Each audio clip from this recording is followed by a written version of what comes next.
Hi, I'm Jess, co-host of the Elder Tree podcast and herbalist at Evans Head Naturopathy.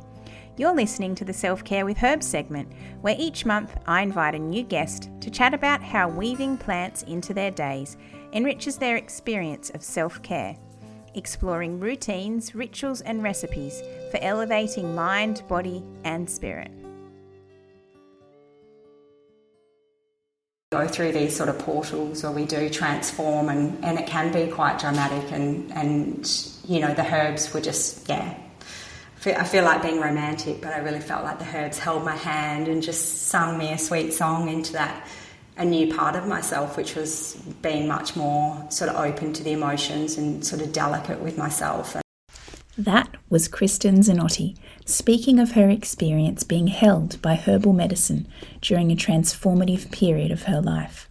Kristin is an integrative naturopath with over 10 years' experience working alongside some of Australia's best integrative practitioners, including Dr. Oscar Serelak, whose book, The Postnatal Depletion Cure, she was honoured to contribute to.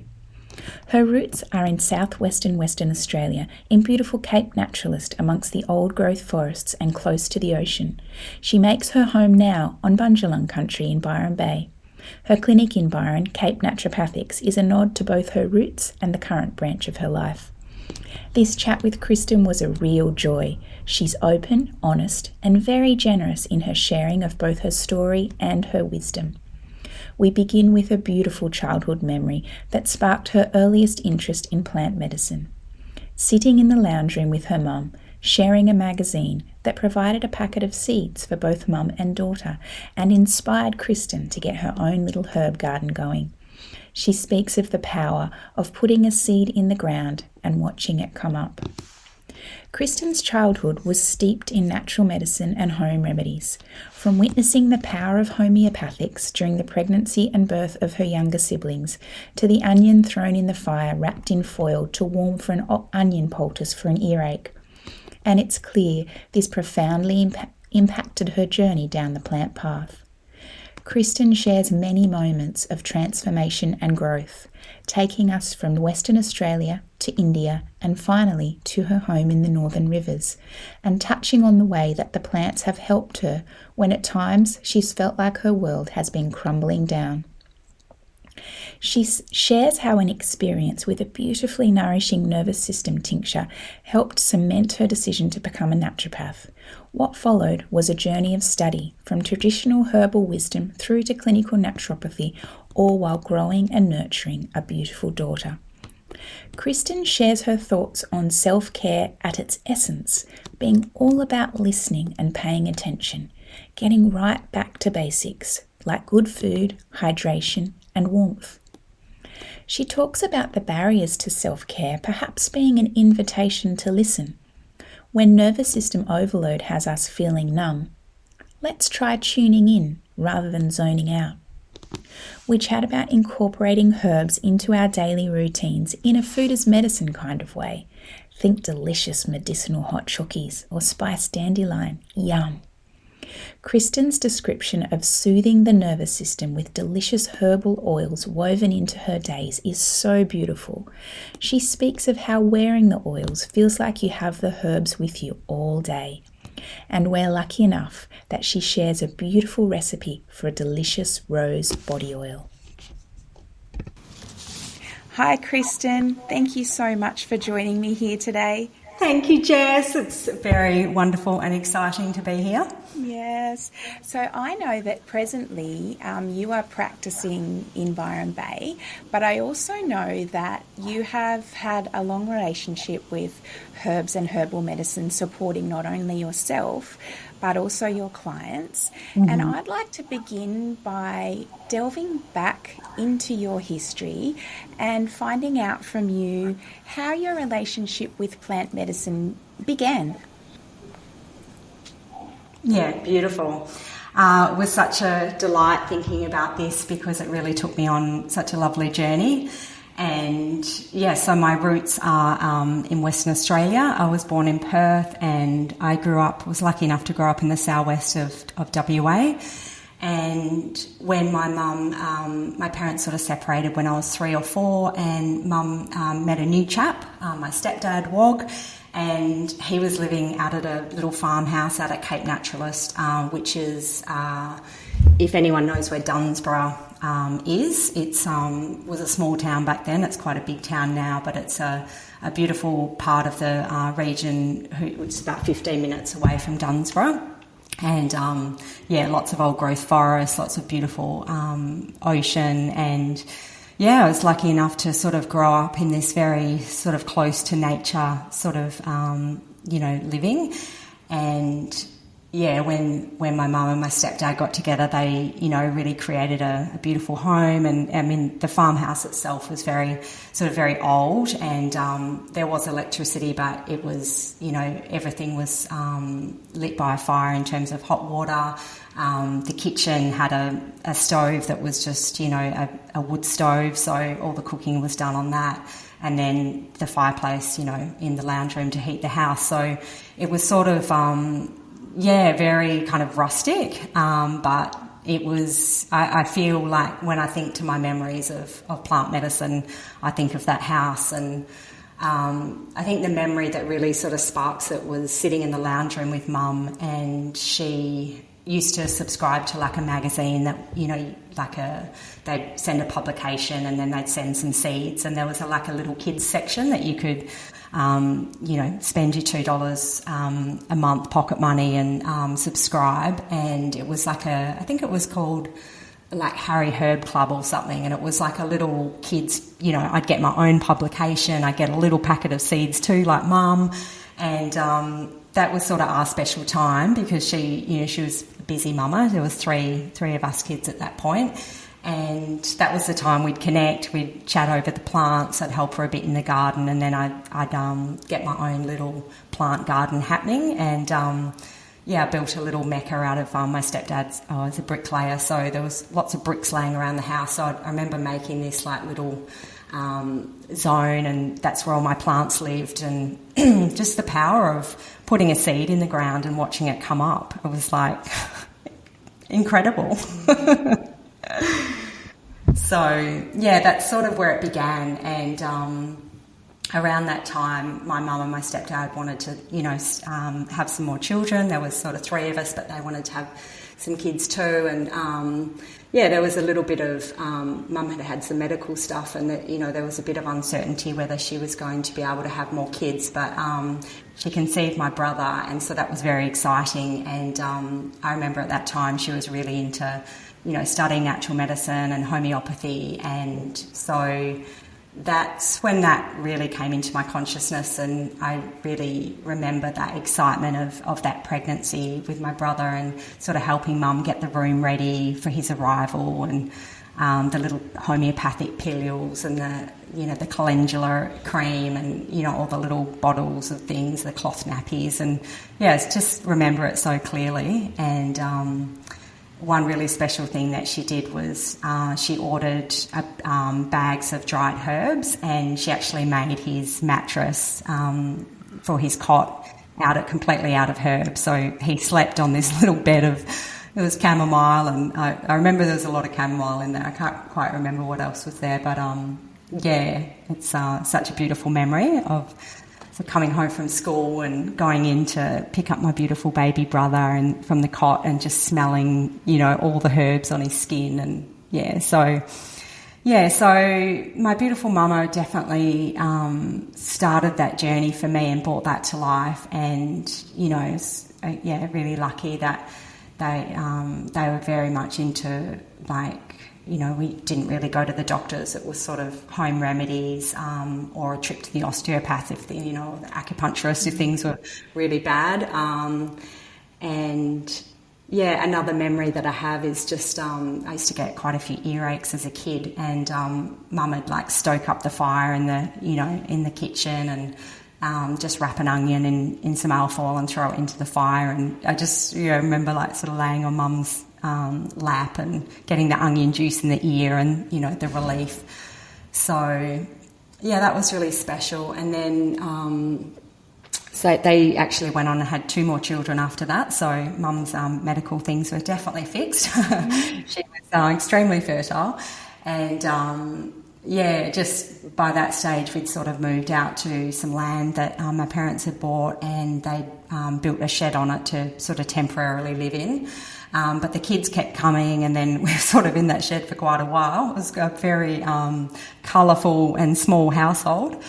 And one thing that I just really remember amongst the chaos with all, 6 kids, were 2 remedies that Mum pretty much brought us kids up on, apart from, food and water, were, tincture of myrrh. She always had a little bottle of tincture of myrrh around. There was always one in the handbag, one in the glove box, and, one in the kitchen, and rescue remedy. So pretty much, there's not too many things that those 2 remedies didn't cover in terms of when you're on the go and you're busy. If, you get a dose of arnica if you're at home if you'd had a bad knock, but if you'd had a scrape or a bit of a shock or, whatever, a sore throat, Mum would just be like, tincture of myrrh. So I really remember that. It's really cute. Yeah. Yeah, so... That's not one that a lot of people would be familiar with, tincture of myrrh. Do you want to go into that a little bit more about what that herb's used for? Yeah, well, I guess because it's just such a great antibacterial, and so hence for the sore throats and the scrapes, it was sort of her answer to betadine. And yeah, we had a little, I don't know if anyone's familiar with the tinderbox, but it's a beautiful herbal apothecary over in Western Australia. So Mum would get a box of tinderbox, and so they had, it was a diluted sort of tincture, so it was sort of you could use it straight away. So it's interesting, isn't it? Because I do use it occasionally in sort of gut things or stealth pathogens, because it is such a strong herb. Obviously for anything oral, but it's a herb with a lot of history, obviously, and a lot of mystique, and I feel like I'm still getting to know it. It's interesting how herbs fall out of our dispensaries. There's a lot that I feel have done that, and it's often the ones that you mentioned, like myrrh, that have that really broad application that we could use to do so many things at the moment. Yeah, totally, absolutely.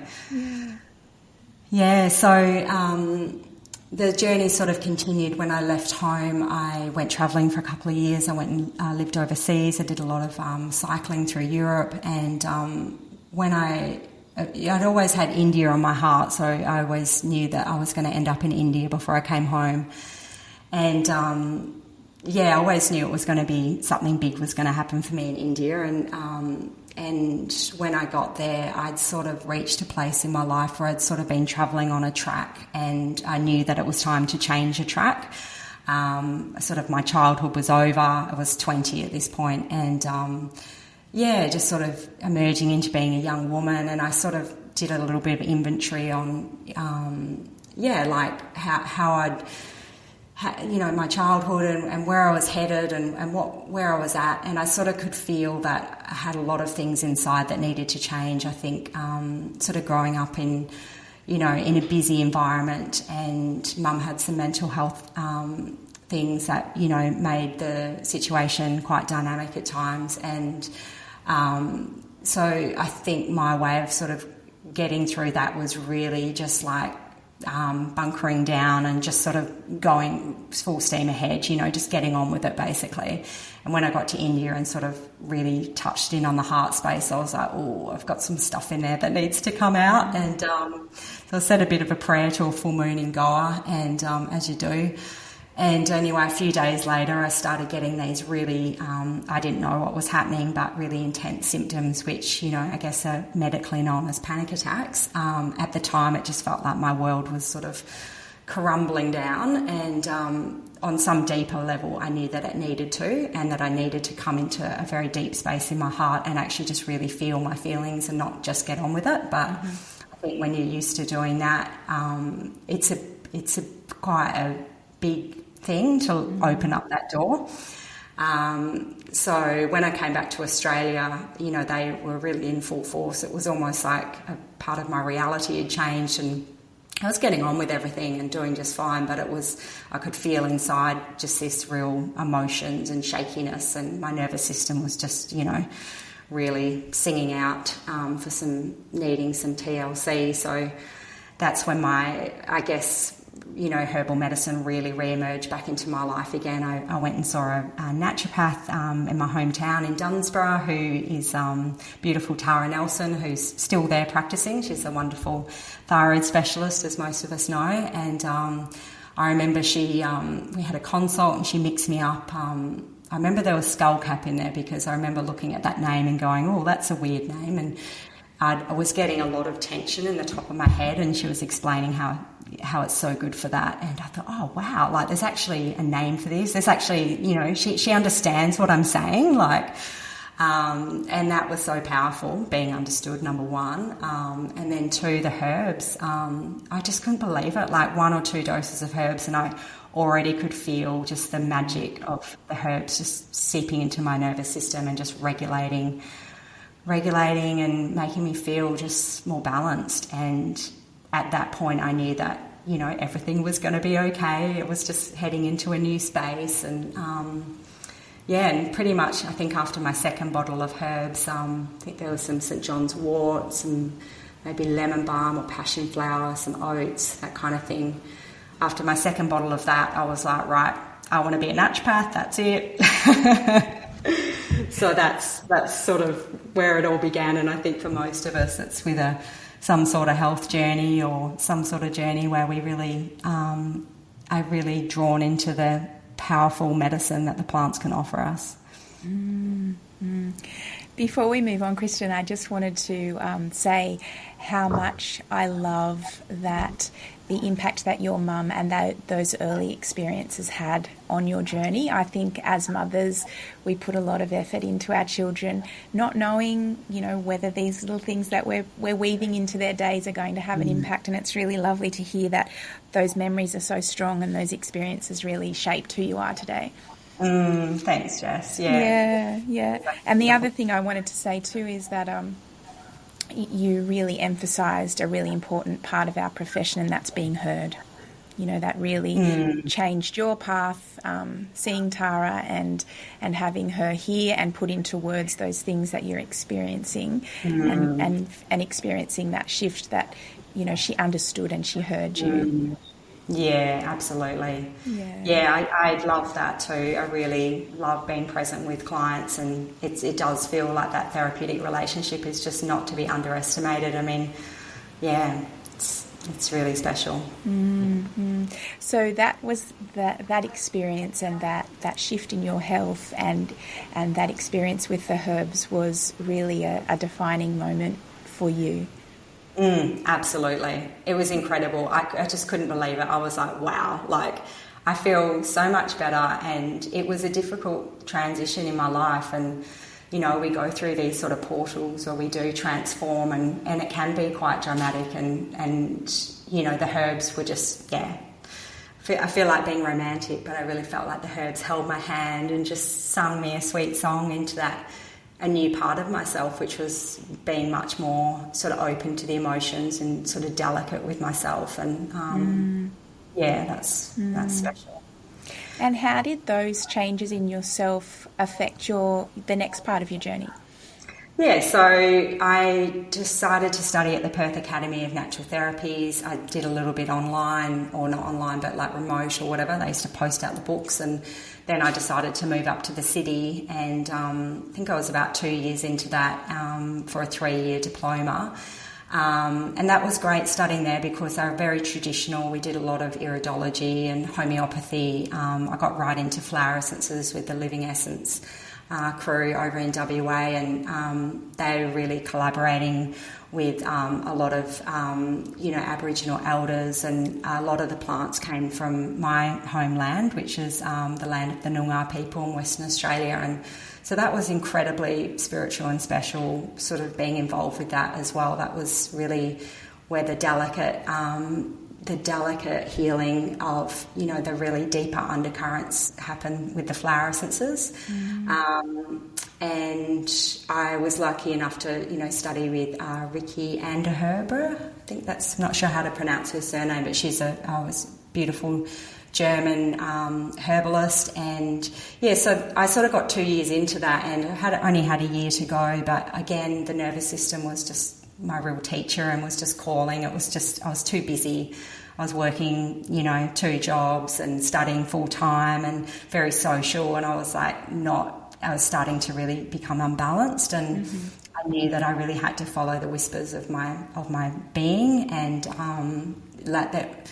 Studying naturopathy was great, but I could feel that tendency to just get out of balance again and just overload myself. So I did, this thing that I thought was sensible at the time, and decided to retreat to the bush and call in a spirit and have a bubba.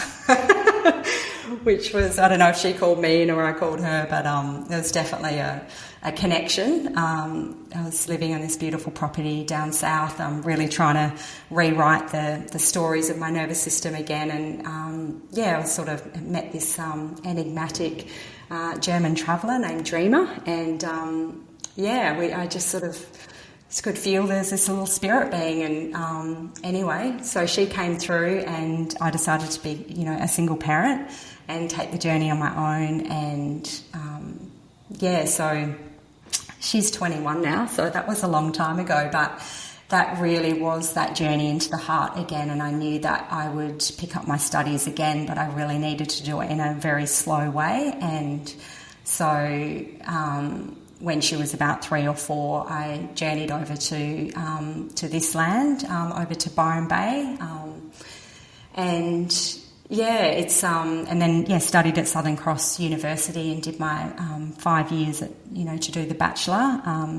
It only takes 4, but it took me 5, and I was very lucky to meet some beautiful women who became my daughter Bella Star's other mums, and they, we really, had that community living where we both, all shared kids. And I lived with one of my dear friends, Priska, and, she really helped me so much. And, so that's, when I moved over to this special land and, finished my studies and then, that was pretty hard yakka, BTW. It's kind of like just saying it in a sentence. It's like, oh my God, the mornings of getting up, driving out to Kurrabell, dropping off Bella, just making lunches, getting to uni and coming back. I mean, that was 5 hard years of yakka, but I was so stoked to be at Southern Cross. It was such an amazing time we had the herb garden, all the teachers were just so passionate. It was such a wonderful course to do.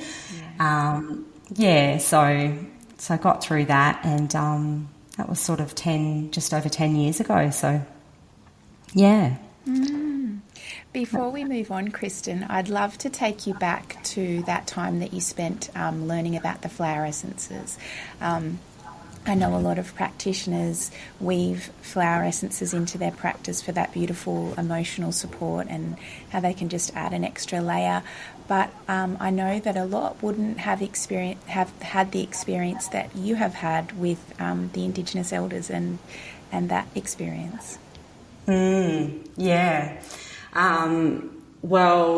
I guess I didn't personally have the experience with the elders, but the Vasudeva and Kadambi Bano, who started the Living Essences, they had really collaborated together, and so they were sort of sharing that information with us. And it was, the classes were very much about sitting in circles and singing, and there was a lot of joy and a lot of talking about the essences in a very honouring way. And they actually developed like a full course where you could study all the different archetypes of the human being and all the chakra system and tying in all the essences with that. So I did a little bit of that. I didn't complete that, but that was just so awesome.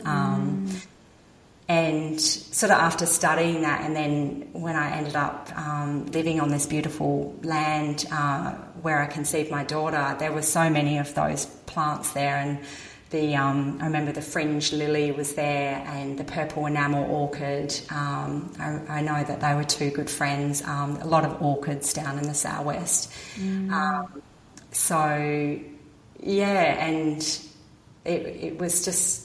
I just could not believe how powerful this medicine was. I had, when I came back from India, and I was very sort of anxious, and I couldn't really go too far from home, and I sort of had this like stage where I felt very claustrophobic, and I had the fuchsia gum, which was a beautiful essence for that feeling of fear and claustrophobia, and I had the West Australian smoke bush, which was an essence of when you feel like you're split in two, like the mental and the emotional the physical and the mental emotional sort of split in two, and that's exactly how I felt. I just felt so disconnected from myself, and I could still go through all the daily things, and on the outside it was fine, but I could just feel inside it was this real split. And just like 2 weeks on those essences, I felt like it was gone. It was like completely healed.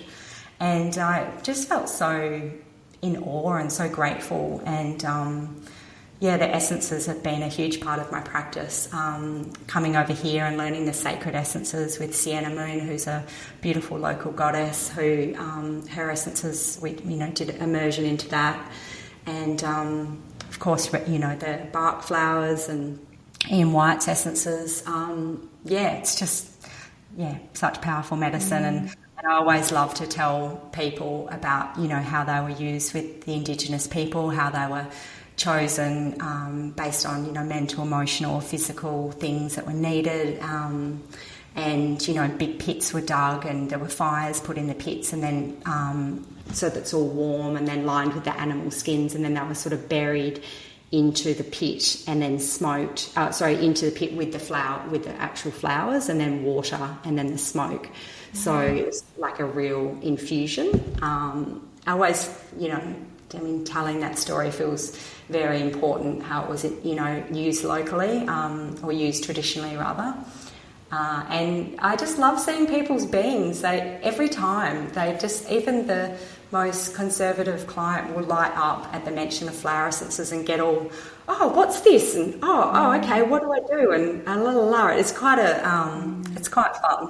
Yeah, and I think they often too, in my experience, feel really heard when you mention that this particular flower is exactly for what you've just verbalised. You've just verbalised how you're feeling, and this essence can really help flip how you're feeling. Absolutely. Yeah. And I think, we're spiritual beings. We long for that spiritual connection and that emotional connection, to talk about our emotions. And so I think that's medicine in itself too. I think, again, coming back to telling the story. Yeah, absolutely. So after your 10 years hard yakka making it through that degree, where did your path lead next? Yeah, so when I had a placement at the end of my uni degree, I was at the Ballina Natural Medicine Clinic with beautiful Sally McCutcheon, and I worked there for about 3 or 4 years, I think, which was just such a great job out of uni. It was a really good balance between jumping in straight away to see clients, doing a lot of acute prescribing, which I just can't sort of say how important that was for me, because it really forces you to think on your feet when you get thrown in the deep end. But you're the only one on the front desk, and someone's coming in with something, and you've got to just there and then get your remedies up. And also there was a lot of elderly in Ballina population, and a lot of pensioners, so it was really sort of being thrifty and using a lot of dried herbs, or giving them a little bag of celery seeds, and just really coming back to grassroots, which was great. Yes. So I really value that, and and having the support of Sally was just absolutely invaluable, and some other naturopaths that were there, so that was wonderful. And then where did my path journey after that? So I worked there for a number of years, and then I worked at Herbal Wisdom with Pete Birkenjar, and again, he's such a great herbalist, and he named his business Herbal Wisdom after Matthew Wood's book, and so it was really great, like learning about herbs through that lens, and yeah, just such a hive of, again, acute prescribing, a lot of different naturopaths working together, and really being able to get my clinician boots on and see clients, which was really great. I also did a lot of massage work at that time at Sally's and at Peter's, so loved that. And then my sort of dream, and why I sort of didn't push on and do that final year in Perth, apart from the fact I was just ready for an adventure, but I really kind of wanted to do a bachelor. I really wanted to actually, I had this thing that I felt like I sort of, I don't know if it was like prove myself, but it was something of like, I wanted to know how to read these, complicated scientific papers and sort of pull them apart. And I mean, to be honest, it's not really where my head's at. I sort of like getting the essence of whatever the science comes out, and I think science is amazing, but there's a lot of traditional medicine that won't have the funding for science, so I sort of like to look at it with, in a balanced way, I guess is the best way to put it. I really always wanted to work with a doctor and to work collaboratively with doctors, because I think I just felt in my heart that, that was really where I wanted my path to be. I wanted to be an integrated practitioner. I really felt that I wanted to I never had aspirations to be a doctor, but I really wanted to nuzzle up into that space and be like, hey, like, let's collaborate. I've got skills, you've got skills, and so my dream came true when I got to work with Dr. Oscar Saralak as one of his assistants at the Health Lodge for 4 years, which was just absolutely incredible. Just such a wonderful doctor, and just such a kind and patient mentor, as a sort of learning everything and sort of jumping in the deep end. And that was really when he was getting his writing his book, The Postnatal Depletion Cure, and really emerging into that space. So it was wonderful to be a big part of that, and contribute to the book, and to hold his clients, doing the intakes and holding his clients from a naturopathic point of view, and working alongside him was just medicine, the best medicine in motion. So that was just, fantastic. Yeah, so that was wonderful. And then I just started when all the famous flu started. I started getting. It was a big shake-up for everyone, I think, on so many levels, and I just started really feeling the whispers of my heart, which was, I really wanted to slow down. Again, my nervous system was really guiding me, go slower, go softer, create more space. So I was like, oh, what does that look like, and then, I really had the calling to start my own practice, which was really hard because I was in such a great team. I was absolutely loving what I was doing, and it was just that the calling was there. So I sort of was hearing it in the background for a while, and then I really, was urged to step forward and start my own practice, which is what I did sort of 3 years ago. And I named my business Cape Naturopathics, as a nod to my roots, Cape Naturalist in Western Australia, and my branches, Cape Byron, in this beautiful Bundjalung land that I, get to practice my medicine on. So, and it's just been just like I thought it would be. Like, it's been slow medicine. It's been a beautiful flow of clients. It's really hands back on the medicine, on the herbs. And, anyone will tell you how exciting it is to get your first dispensary. It was just like such a dream come true. I still can't believe it. It's like all these herbs. I got a room full of herbs. Such a joy. Oh my gosh. Or, like thinking about a herb I don't have, like I just ordered a bottle of wild yam in the other day, and I haven't had wild yam, and I just was like, wild yam, it's time. And just really, you know, getting to know the herbs that I order in and just really kind of connecting, and it's a real joy. That's beautiful. And I loved hearing how, you know, you've got so much to bring to this practice. You've had that, you know, those beautiful experiences yourself along your journey with the medicine. You've had that, you know, that wonderful experience at uni and having those passionate teachers to guide you, and then that lovely grounding introduction with Sally, and moving through, and then having all of that to bring into your current practice to share with your clients. It's really lovely to hear that. That's beautiful. And it's it's kind of like all the knowledge gets composted, and, you know, obviously when someone's sitting in front of you, it's like you're afresh. I always feel like I'm almost learning afresh with every person, because it's everyone's like a little universe. You've just got to sort of connect with and work out. So it's beautiful. Absolutely love it. Yeah. And it sounds like, Kristin, as you've faced hurdles in your own life, you've come to become much better at listening in to those whispers and understanding when it's time to slow down and what your body needs, which kind of leads us into our discussion now about self-care, which is the theme of this podcast. And I'd really love to hear a little bit more about what self-care means to you.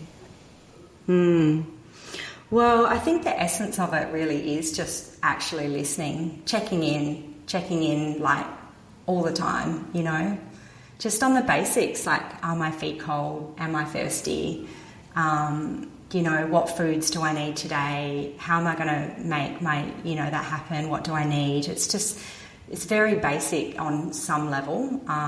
So I think it's just having that awareness and just really listening to what I need, and really like actually listening and doing it. Sometimes those whispers are there and I'm just like, nope, too busy. Nope, go away. You'll be right.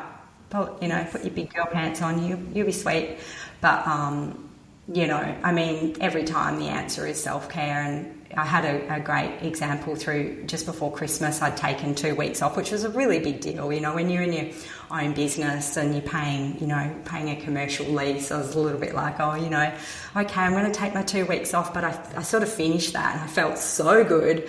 And then I had all these beautiful new clients that were just so full of all this energy that I felt like was reflecting back at me. And I just had a very prosperous couple of weeks. And then I could feel Christmas emerging, and I could feel my nervous system freaking out because, you know, I had all these catch-ups and busyness, and, you know, I'm still getting used to that again. And I was like, ooh, this is all feeling a bit busy. So I was like, I'm going to take another week and a half off. And it felt a bit rad, but I did it. And so it's kind of just...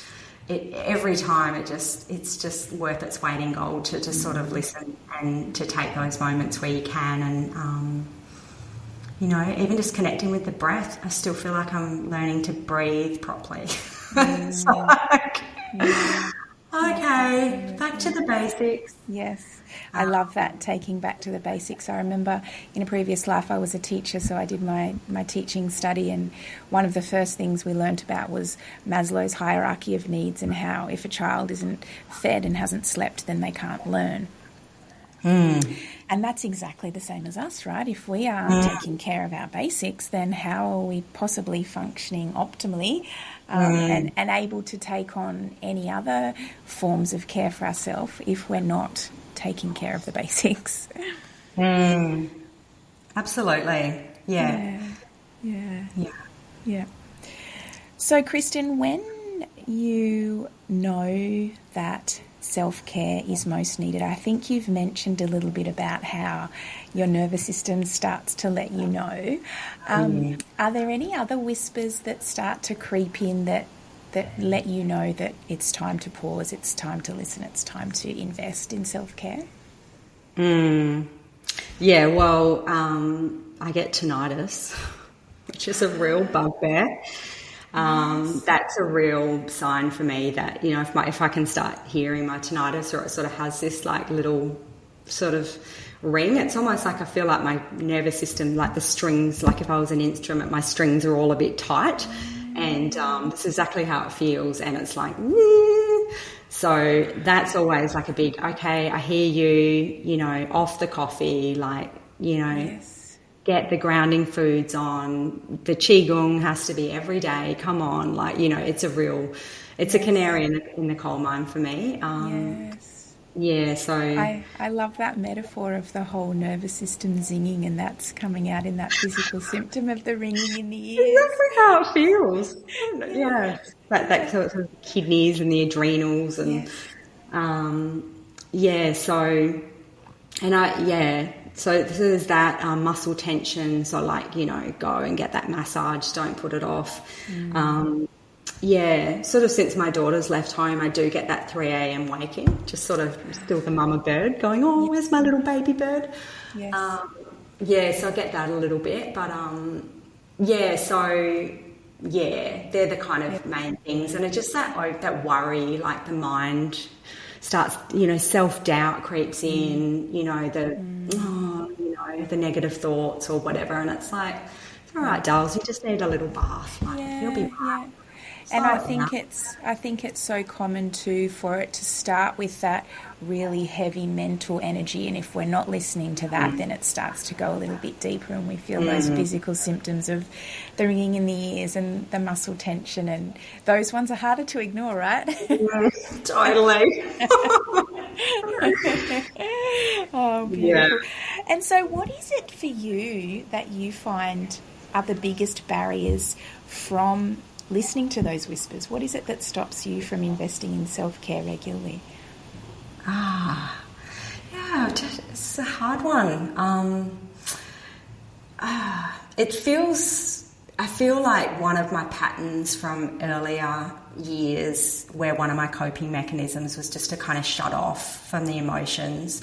So I feel like if I get stuck in that groove, I really have to coax myself out of it, because it's almost like get into a little bit of a numb space where I'm like, go along, I'm doing my thing, but just not feeling that deeper rasa, the joy, the deeper connection. And so, but it's almost like when you're in a numb space in that way, like on a subtle level, you don't really care how you feel, because you just kind of, you're cruising along and whatever. It's like, so I feel like that's a barrier for me. Like it's just, but I guess it's not a barrier. It's just, I guess, an invitation when again, bringing that awareness and just going, you're learning a new language. You're learning to really inhabit your whole body in a fully embodied way. Like, it's okay, it takes some time. So, but I guess those spaces, because then, Yeah, it's interesting, isn't it?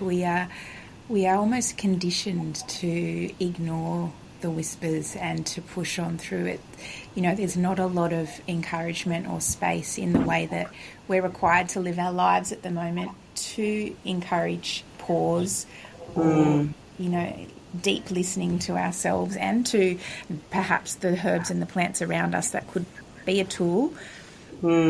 Because we are just, we're so rushed and busy, and if we don't actively make an effort, it's really easy to just as you said, continue on. I really related to Sally's story the other day when you interviewed Sally, and she was is it Kingston Smith? Kingford Smith, yeah.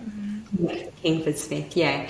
And she was saying how, end of the day, and I should make myself up that herbal. And when I heard that, I was like, oh my gosh, like so many times. They've got a whole room full of herbs here. Like, just take the time to brew some. And it's like, nah, I just want to get home. And I'm proud to say I have started doing it. It's weird. It's like, I don't want to use a new bottle, or I need to have it. It's like, come on, get over yourself. Those little whispers of sabotage, aren't they? No, it's like, just treat yourself like you treat everyone else. Yes. I know. Yes. So that's also just a revolution. It's like, break on through to the other side. Like, self-care, it's a revolution. Let's get it going on. Yes. I've actually heard a recent rephrasing of self-care, which I really love. And rather than self-care, it's essential care. Totally. which I think is a beautiful reframing, and it takes out the idea that it is it's not a gift or something special that, you have to only do infrequently. It's essential care. It's as you said, going back to basics. And if we don't invest in that essential care, what happens? I like that, Jess. It's beautiful, because self-care is almost like just a word on the side. Oh, it's a nice thing to do, like have a latte or something. It's like, no, it's essential. Yeah. It's rootsy. Get into it. Absolutely, and reframing it that way. And I think, being in the profession that we're both in, it's really easy, as you said, to spend all our mind space on caring for those, that we work with, and forgetting that we've got so many tools at our disposal. It's just a matter of listening and investing.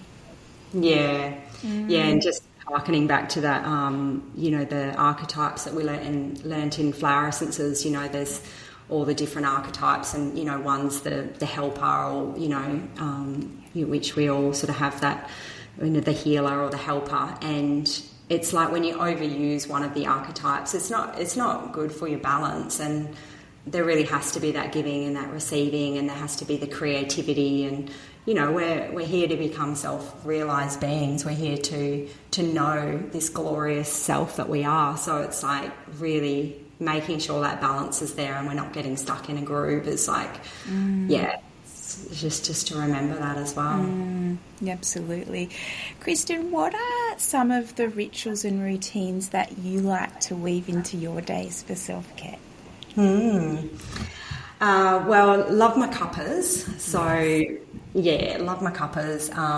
But to try and sort of get more herbs in there, I do drink a fair bit of herbal tea in the cooler months, but I do love my Ceylon in the morning, like just my loose leaf Ceylon. So I started bringing home herbs that I felt drawn to take, and then just putting it with the Ceylon. And, that's been great, even though it alters the taste a little bit. Most of us herbies don't mind weird tastes. Yes. And, so it's just drinking a lot more herbs, like nutritive herbs. Love my rose petals, putting that with the Ceylon. Nettle, red clover, just different herbs, whatever I'm feeling at the time. Rose is a pretty big mainstay. Okay. So love doing that. And then, sorry. What is it about rose that it makes it a mainstay for you? Oh, this is so beautiful. Just putting your hand in a little fluffy pot of rose petals of a morning. It's just where it's at. Yes, that sensory experience before you even taste it. Oh, it's just lovely. Yeah. Yeah. Very passionate about rose, as you can hear. Yes. And then some nutritive herbs make their way in quite frequently for you? Yeah. I always love nettle. I've sort of giving nettle a break now. It was sort of such a big herb in my life for such a long time, and I'm just, playing around with other herbs. Red clover I really like, mostly just, again, for its nutritive value, so full of, good minerals and things. Yeah. But it'll vary depending on things. I've sort of had this, dance with coffee over the years, and one thing that's always really helped me minimise my coffee is good old dandelion and chicory. Yes. Just so cool. Yes. And it goes with coffee. So if you're trying to come off coffee, or you just really trying to decrease the amount you're having, I just grind a few little beans and just pop it on top of my dandelion chicory and put it in my French stovetop, so that it, you get that little tiny buzz, but it's all balanced. So I've definitely done that over the years. For those who don't know, both dandelion and chicory have that beautiful earthy kind of flavour that translates well to coffee. So as Kristin said, it's a really lovely one to take to introduce into your routine if you are trying to have less coffee.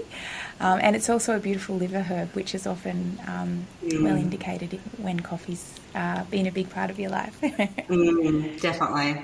And if you're weaning off and you've been a coffee drinker, it's just so invaluable to sort of make sure you're not getting the headaches. I love grounding. Yeah, totally. Love reishi in a cuppa as well, and a hot chockey. And generally, because I don't really like, I'm quite a Vata constitution, so like cold herbs, I just don't really like it. So I always like to put my herbs in a drink, so in a rooibos or in a hot chocolate. Not all the time, but often I'll do that, and I'll drink it slowly and really take in the herbs. If you don't like herb, the bitter taste of herbs, it's one way to ruin your cuppa, but I really sort of love, especially the hot chocolate, around the moon flow time, and you put really beautiful herbs in there and you just sip on your hot chockey. It feels like it just gets in there. So apart from reishi, what else do you like to weave into your hot chockey? Oh, gosh. I guess just like if I've made a herbal brew, I'll just put like a shot of that in there. Okay. So at the moment I'm sort of on some astragalus, and I've got a bit of rosehip in there, and just, again, nutritive herbs, and some nervous system herbs on the oats. And so you're talking about herbs in a tincture form here? Yeah. Nice, okay. Yeah, I'll just put my tincture shot in there. So Beautiful. if it's a powdered herb like the shatavari or maca or something, I'll put that in a smoothie, or sometimes I'll make a maca tahini hot chocolate, just for some real nutritive sort of feminine, resilient sort of stuff. But I really love incorporating it into a drink. That's so interesting. I've never ever thought of recommending that, adding liquid herbs into something like a hot chocolate. I'm going to have to try that. Pretty smash, I'm well across adding things like reishi and even withania and powdered herbs into a hot chocolate, but I've never thought about putting my liquid herbs in. Yeah, well, it might just be a herbalist thing. And I guess it depends. As you said, it depends on the blend. Something like licorice in a hot chocolate would be delicious. Yeah. I even put my bacopa in there the other day. I was like, ooh, this is maybe taking it a bit far, but I was like, no, still okay. Oh, that's really good food for thought. So, love the drinks. And then I really love my herbal oils, and again, just that nervous system practice of pacifying Vata, soothing the nervous system. And so I've always got a few herb oils on the go on my cabinet. So when I'm sort of about to get dressed, I'll just sort of do, just oil up basically, and just legs and arms, and just do a light lymphatic massage while I'm at it, just all in the space of 1 minute. It's all just in as part of my day. But herbal oils are just, I love them. They're so special. And wearing the oils, it's almost like you've sort of got the herbs with you. And I think being a sensitive nervous system as well, and even around Wi-Fi and things like that, just having really well-oiled skin makes me feel really grounded for some reason, and I guess the herbs too. So, yes. Do you mind talking us through some of the herbs that you like to incorporate into oils? Yeah. So again, love rose, just for that beautiful feminine sweetness, and it's also just such a great herb for the skin, and relaxing the nervous system and for skin tone. I love my St John's wort oil as well. So I bought some of this off Liz Conlon last year, and that's a real, I'll get myself my St John's out if it's a real self-care afternoon and I'm doing a little sit in the garden, and it feels quite sacred, that one. So, and it's such a deeply nutritive herb for the nervous system, and so just that feels like a winner. And if it's kind of the cooler weather, or even otherwise, I just warm it up a little bit, either in the sun, or put the bottle in some hot water and have that warm oil. That's beautiful. Yeah. And is that something you tend to incorporate after a shower and before bed too, or is it usually something that's sort of as you're heading into your day? Mostly in the mornings. Yeah. Oh, that's beautiful. Yeah. So we've spoken a little bit about, and you've just touched on it there, about the benefits that you start to see when these beautiful tools are woven into your days in a fairly consistent manner. Are there any other sort of beautiful ripples that you start to see with your body or your mind or your spirit as a result of these beautiful practices? Yeah, well, I guess the big one for me is just feeling grounded and in my skin. And so I feel like when I'm there, I'm in flow. And when I'm in flow, it's all beautiful. So when you get a bit derailed, or if the self-care kind of gets put on the side, or the essential care, let's reclaim that name, then I guess it's just a bit disconnected, get into the mind a little bit, and the doubt creeps in, or the this or that. So I guess it's just like I feel like the plants are just such great allies to just connect you into your flow. I think it's the best way to say it. And just getting into that flow state where you're feeling nurtured and nourished, and you're topped up and you're ready to go. And I mean, not that you have to be all, shiny and on all the time, but there's just that sense that you're connected to your deeper life path, and you're connected to your roots, and you're connected to Mother Gaia, and there's just that deep kind of, connection, that nourishment. And I feel like the plants are always just such amazing gifts. I mean, even growing the plants, and even not even consuming them, but just having them around.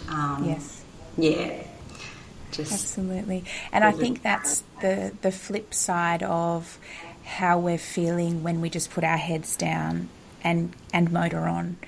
That's when we lose connection, and it's so easy to ignore those whispers, to pause, to stop, to pay attention. It's the flip side of connection when we're not able to pay attention. Yeah, totally.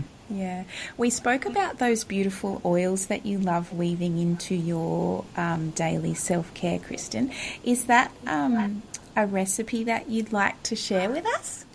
Yeah, so I mean, it's always so great to be a kitchen witch and just make things yourself. It always makes you feel so empowered, even. Yes. And I'm all for simple at this point. And so the recipe I wanted to share was just the very basics of making a herbal oil that anyone can do, and it's such a beautiful thing that you can make for yourself and then wear it. And so I'm just going to stick to my lane, which is, still learning about it.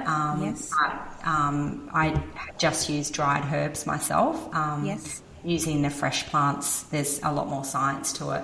And, there can be more, you sort of have to know a little bit more about doing it. So just for full simplicity, the basics of making a dried herb oil is just choosing a base oil that's really high in omega-9, oleic acid. And these kinds of oils are either apricot oil, sunflower oil, olive or almond. Personally, I like to use sunflower oil. It's just an oil that goes nicely. It's kind of light, and and then you just get your dried herbs. So, if you wanted to use rose for, regenerating skin tone, relaxing nervous system, and, carrying the beautiful essence of the divine feminine, I like to use that. So it's literally just rose petals. You're putting them in a sterile jar, and you pretty much fill the jar up with the rose petals, and then just pour the oil on top, and just making sure that all the plant material is covered. And then over the next few days, the herb will start to absorb the oil. So you just want to keep, especially in the first week or two, just make sure it's topped up, and that it's always covered, because otherwise, mold can form. So, and that's it. You're just putting it in a dark cupboard. You're going and visiting it every couple of days in the beginning and giving it a good shake around, just checking on it. Once it's sort of settled in after a couple of weeks, you can kind of leave it in your dark cupboard and just go visit it every now and then, say good day, and, give it a shake. And then, after, about 4 weeks or so, maybe 6 weeks if you want a nice deep one, but 4 to 6 weeks, just taking it out and straining it and putting it in a beautiful bottle, and there you have it. beautiful. Yeah, so that's rose. Yeah, you can use like so many other herbs like chamomile as an anti-inflammatory. I do love my calendula, not really for wound healing as it's kind of known for, but just for the energetics of it, because it's just carries the sunshine. It's just such a friendly herb. But nettle again for the anti-inflammatory use. So there's a lot of herbs and a lot of info out there on what herbs you can use, but That's a beautiful recipe. To finish up, I'm going to ask you a question that is often a difficult one for herbalists to answer. I was wondering which plant you have the deepest connection with and why that would be. It's like an impossible question, Jess. Yes. Oh, I mean, it has varied over the years. I'm going to bring it back to calendula. Yeah, it's a plant that I can successfully grow even when I'm busy, and it suffers a bit of neglect. It never fails to just absolutely cheer me up and make me feel so. I just feel so delighted every time I see my calendulas growing there. I'm like, hi guys. So I just feel very friendly to that plant. And then I love using the herb, in dried form and in tincture form. It's one of those very gentle, friendly herbs, but it's also very powerful. So I love using it as a lymphatic, just to kind of get things moving, like in my dried herb tea mixes. I love getting people on lymphatic support because I just feel like it's such a big aspect of healing and getting things moving. So love putting it in that for there for that rather. And in my tinctures, I love to use it as an antimicrobial.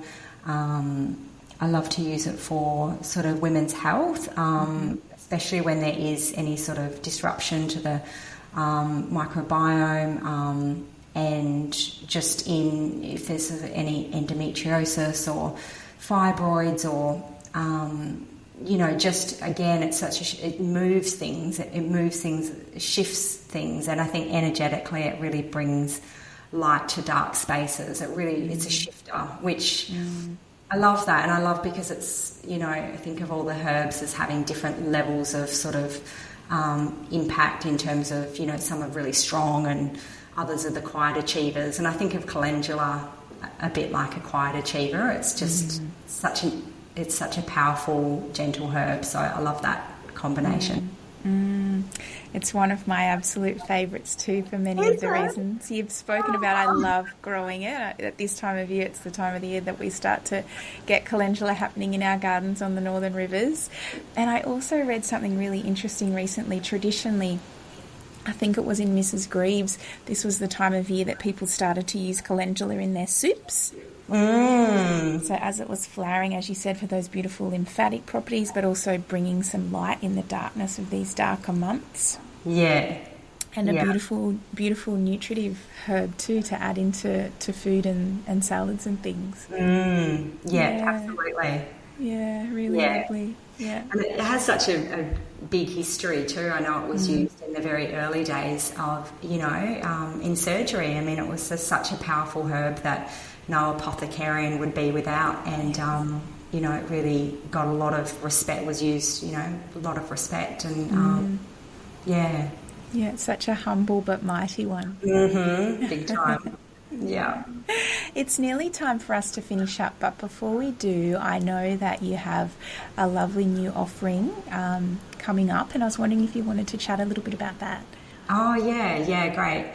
So I'm just getting together a package for clients with ADD and ADHD, and this is because I find that this is a group of people that I find they just really need that sort of to be held in a therapeutic space in an ongoing way. And I have just found, naturopathic treatment so profoundly powerful in those conditions in kids or in adults, and there's a lot of awareness growing in that area at the moment as well.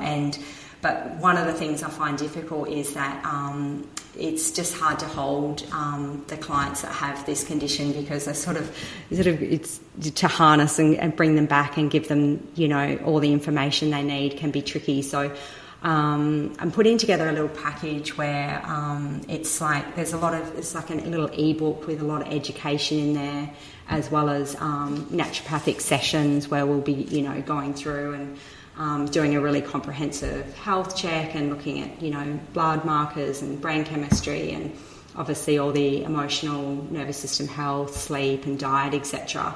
But just breaking it down into really bite-sized pieces.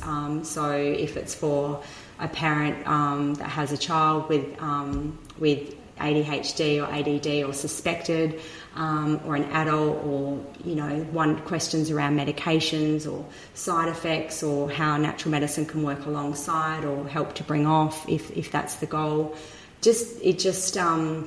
I just want to be able to answer all those questions and have it in one space, and sort of have a package of sessions that sort of go over the 3 months, so that it's quite comprehensive and all the aspects of things can be addressed, but it's sort of in one kind of package. So that's what I'm up to at the moment. And I guess that's sort of, I really don't tend to specialise in my practice. I like to see a variety of things, but in this case, I was just getting some great results, particularly with kids, and seeing the parents so happy, and the quality of life so much improved with children and adults. But it just really sort of urged me to put this together, and I just thought, yeah, this is going to be a really valuable sort of all-in-one kind of offering. So, yeah.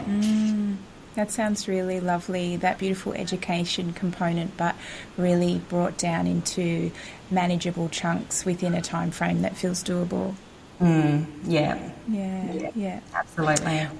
Well, thank you so much, Kristin. It's been a really lovely chat. I've really enjoyed exploring everything with you today. Oh, you too, Jess. It's been so nice. It's delightful. It's been a pleasure. Thank you. All right. See you later. Bye, everyone. Bye. Bye.